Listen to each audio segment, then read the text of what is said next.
2014 యొక్క మ్యాజిక్ ఆంధ్రప్రదేశ్‌లో మళ్ళీ రిపీట్ అవ్వాలంటే నరేంద్ర మోడీ యొక్క సపోర్టు, పవన్ కళ్యాణ్ యొక్క సపోర్టు తనకి కావాలి అని గట్టిగా నమ్మిన చంద్రబాబు నాయుడు ఈరోజు నరేంద్ర మోడీని ఆంధ్రప్రదేశ్‌కి రప్పించుకోగలిగారు. ఒక భారీ బహిరంగ సభ కొన్ని గంటల్లో ఆంధ్రప్రదేశ్‌లో జరగబోతోంది. అయితే ఈ బహిరంగ సభ జరగడానికి ముందు ఒక షాకింగ్ అంశం బయటకొస్తుంది. వైఎస్ సునీత నరేంద్ర మోడీతో పాటు ఈ స్టేజీ మీద కనిపించబోతున్నారు అనే మాట వినిపిస్తోంది.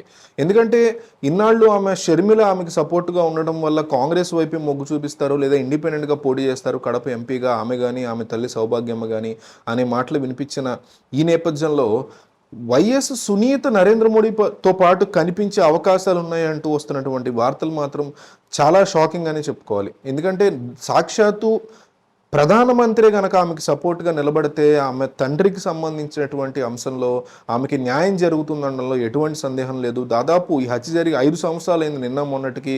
కానీ ఈ రోజు వరకు కూడా ఒక కాంగ్రెస్ పార్టీ ఎక్స్ ఎంపీ, ఒక మాజీ ముఖ్యమంత్రి, లెజెండ్గా చెప్పుకునేటువంటి వ్యక్తికి సొంత తమ్ముడు, ఒక రాష్ట్ర ముఖ్యమంత్రికి బాబాయిగా, ఒక రాష్ట్రానికి సంబంధించిన పిసిసి చీఫ్కి బాబాయిగా ఉన్నటువంటి వ్యక్తి 5 సంవత్సరాల క్రితం చనిపోతే ఈ రోజు వరకు ఆంధ్రప్రదేశ్లో కానీ దేశంలో కానీ సిబిఐ అండర్టేకింగ్లోకి కేసు వచ్చినా కూడా ఆ వ్యక్తులను కానీ పట్టుకోవటం కానీ ఆ వ్యక్తులను అరెస్ట్ చేయలేకపోవడం అనేది దేశంలో ఉన్నటువంటి దౌర్భాగ్యాలకి, జరుగుతున్న అన్యాయాలకి, క్రైమ్స్ని ఎంత బాగా కవర్ చేయగలుగుతారు ఈ రాజకీయ నాయకులు. కేవలం ఈ కేసే కాదు, మీరు ఎనీ కేసు తీసుకోండి, ఓటుకు నోటు కేసు తీసుకోండి, ఇంకొకటి చూడండి. రేపు ఎన్డీఏలోకి వచ్చారు కాబట్టి చంద్రబాబు స్కిల్ డెవలప్మెంట్ కేసులో ఎన్ని డ్రామాలు జరుగుతాయి రేపు పొద్దున ఆయన అధికారంలోకి వస్తే. సో ఇట్లా వీళ్ళకి చేతిలో ఉన్నటువంటి అంశాలని, వీళ్ళ ఎన్డీఏల్లో ఉన్న వాళ్ళని చాప కింద నీరులాగా ఇన్నాళ్ళు వాళ్ళు పెట్టిన బిల్స్ అన్ని సపోర్ట్ చేసిన జగన్ని ఇండైరెక్ట్గా ఇట్లా సిబిఐ కేసుల్లో కాపాడడం, సపోర్ట్ చేయడం అని చేసే దౌర్భాగ్యమైనటువంటి స్థితిలో ఈ దేశం ఉంది.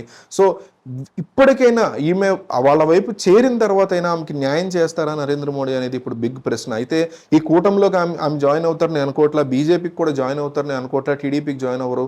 కాకపోతే తన తండ్రికి సంబంధించినటువంటి అన్యాయాన్ని ఆమె డిస్కస్ చేయడానికి, ప్రజలకి మోడీ ముందే తెలియజేయడానికి ఆమె రాబోతున్నారు అంటూ వార్తలు వస్తాయి. ఇది కూడా జస్ట్ రూమర్, నేను కన్ఫర్మ్ చేయట్లా. సో ఆమె కనుక వస్తే న్యాయం జరుగుతుందా లేదా అనేది మీరు చెప్పండి. జస్టిస్ ఫర్ వైఎస్ సునీత అని కామెంట్ చేసిన ప్రతి ఒక్కరూ కూడా ఆమెకి న్యాయం జరగాలని కోరుకుంటున్నారని అర్థం. ఈ వీడియో కొన్ని వేల మంది చూడొచ్చు, లేదా ఒక 10 మంది చూడొచ్చు, ఐ డోంట్ కేర్. కానీ చూసిన ప్రతి ఒక్కరూ దయచేసి జస్టిస్ ఫర్ సునీత అని కామెంట్ చేయండి.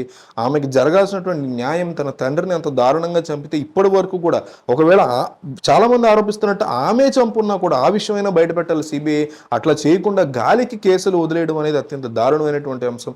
కాబట్టి కంపల్సరీ మీరు కామెంట్ చేయండి, జస్టిస్ ఫర్ సునీత అని మీరు కామెంట్ చేయండి. చేసిన తర్వాత రాబోయే జరగబోయే విషయాల గురించి మనం మాట్లాడుకుందాం. కాబట్టి వీడియో చూసి బాధ్యత ఉన్న వ్యక్తి ఎవ్వరూ వెళ్ళిపోకుండా ఆమెకి జస్టిస్ జరగాలని కోరుకుందాం.